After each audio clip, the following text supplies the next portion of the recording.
Allrounder Srujan Attada గారిని మాట్లాడవలసిందిగా request చేస్తున్నాం. అండ్ ఈ సినిమాని ప్రొడ్యూస్ చేసి, డైరెక్ట్ చేసి అండ్ ఒక పాటను కూడా రాసినటువంటి మా సృజన్ గారు పుష్పక విమానం తర్వాత ఇప్పుడు కన్యాకుమారి అంటూ పలకరించబోతున్నారు. ఆల్ ద వెరీ బెస్ట్ అండి. The stage is all yours. Thank you madam. అందరికీ నమస్కారం అండి. శ్రీకృష్ణ జన్మాష్టమి శుభాకాంక్షలు. శ్రీకృష్ణుడి బ్లెస్సింగ్స్ అందరి మీద ఉండాలని కోరుకుంటున్నా.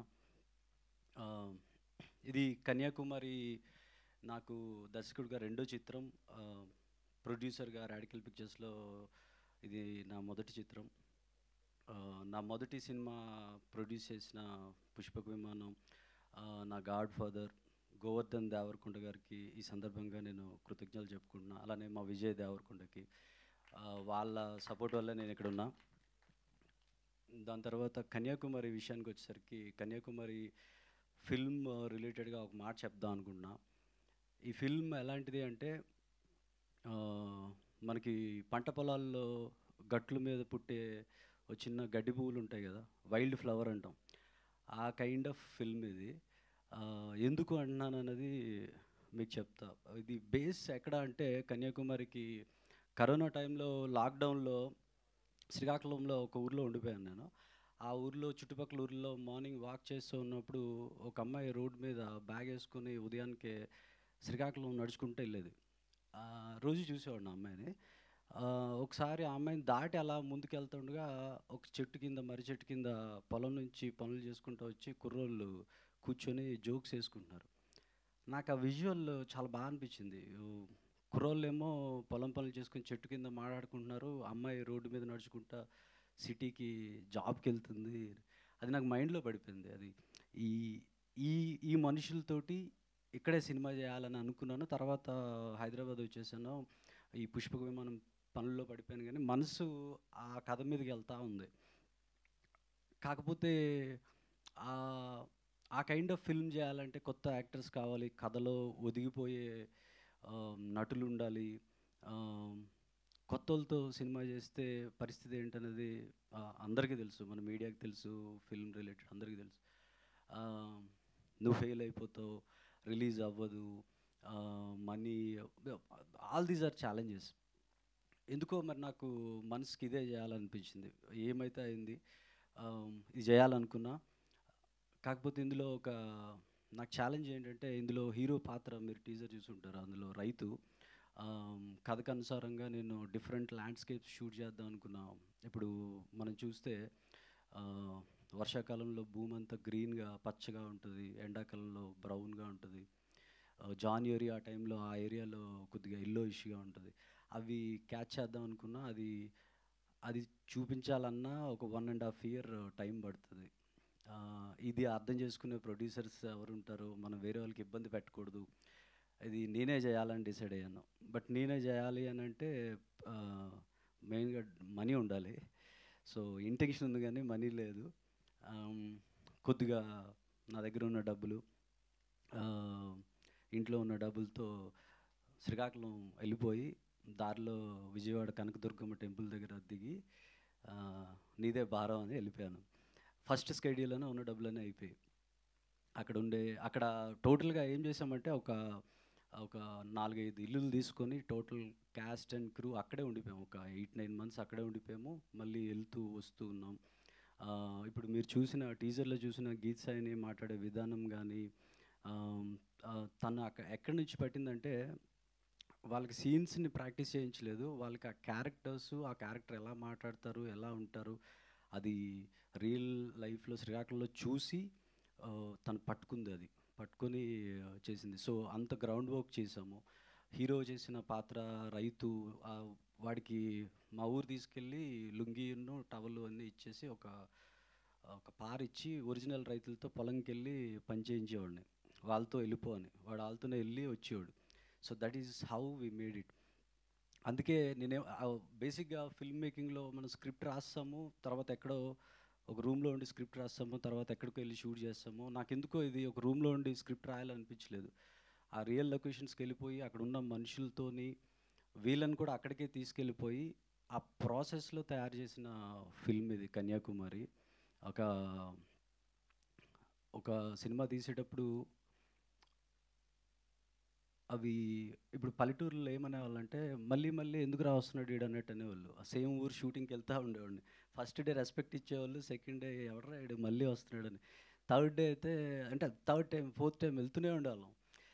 అది ఆ ఫిల్మ్ మేకింగ్ ప్రాసెస్ని కానీ ఆ కష్టాలను కానీ అర్థం చేసుకునే వాళ్ళు చాలా తక్కువ ఉంటారు.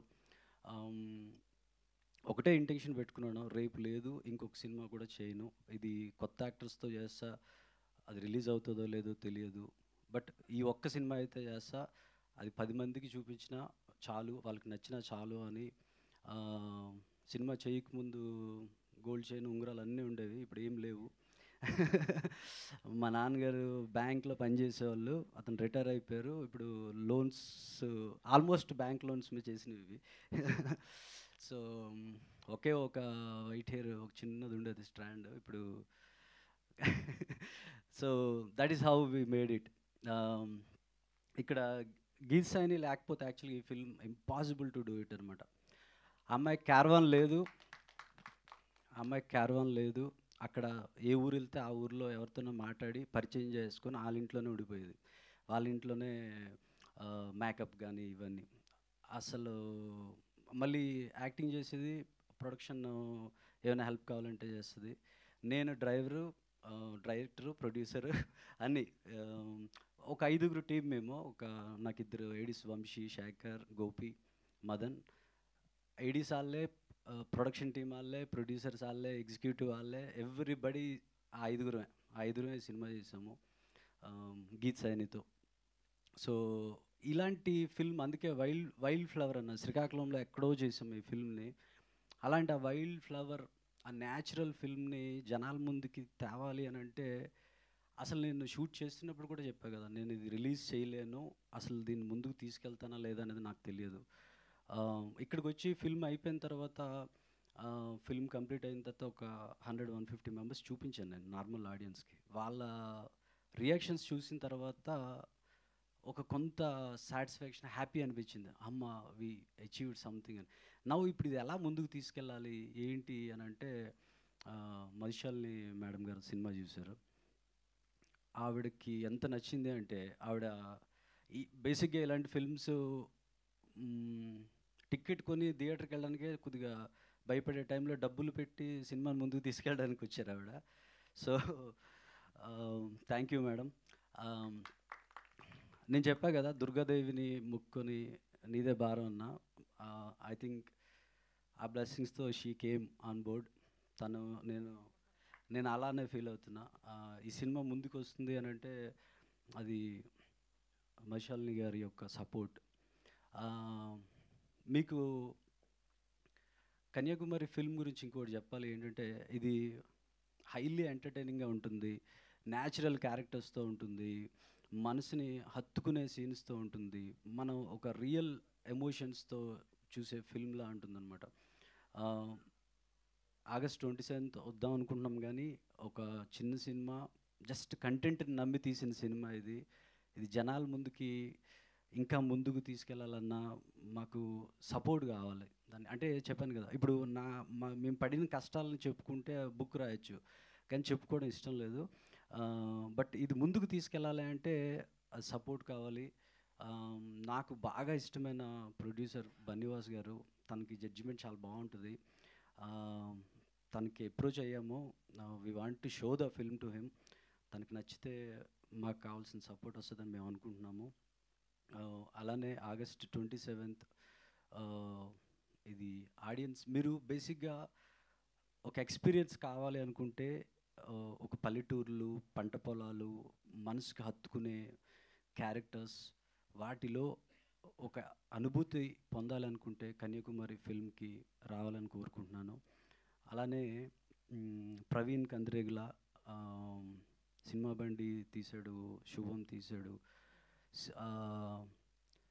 Extraordinary film maker. సినిమా బండి నాకు తెలిసి ఆల్మోస్ట్ అలానే చేశాడు. సినిమా బండి తను పడిన కష్టాలు కానీ, ఆ సినిమాకి వచ్చిన ఇది కానీ, is right guy. I don't know, మనం పెళ్ళేది రైట్ టైంలో వచ్చాడు స్టేజ్ మీదకి. సో అతను యాక్చువల్గా రైట్ గై, అలా తీసి సక్సెస్ కొట్టిన డైరెక్టర్ తను. Thank you Praveen for coming here.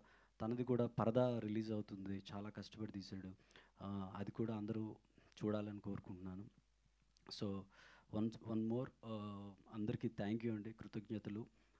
Especially Madhu Shalini మేడంకి చాలా థ్యాంక్ యూ. ఆవిడ ఈ సినిమాని ముందుకు తీసుకొస్తున్నారు. థ్యాంక్ యూ అండి.